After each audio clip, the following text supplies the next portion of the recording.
English शब्दांचे जेव्हा आपण अनेक वचनी म्हणजेच प्लुरल करतो तेव्हा काही रूल्स फॉलो करावे लागतात, ते आज बघूया.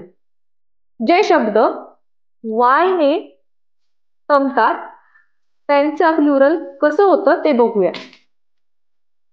प्रे, प्रेचं कसं करणार आपण?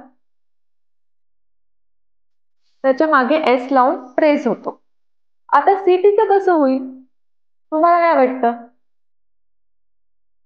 सिटीज असं जर तुम्ही करत असाल तर हे चुकीचं आहे. त्याला एक रूल आहे, तो कुठला ते बघूया. जेव्हा वाय या अक्षराच्या आधी वॉवल असतं तेव्हा म्हणजेच ए आय ई ओ यू ह्याच्यामधलं एखादं अक्षर आलं तर त्या शब्दाचं प्लुरल करताना आपण एस ऍड करतो.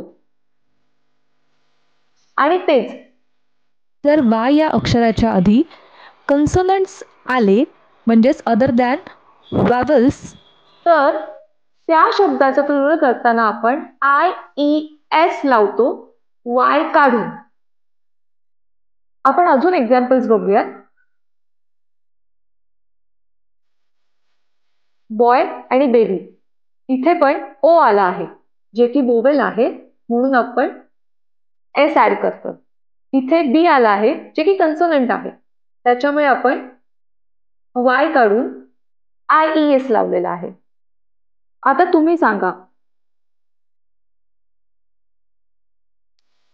तर या दोन्ही शब्दांचे प्लुरल आम्हाला कमेंट सेक्शन मध्ये नक्की लिहून कळवा.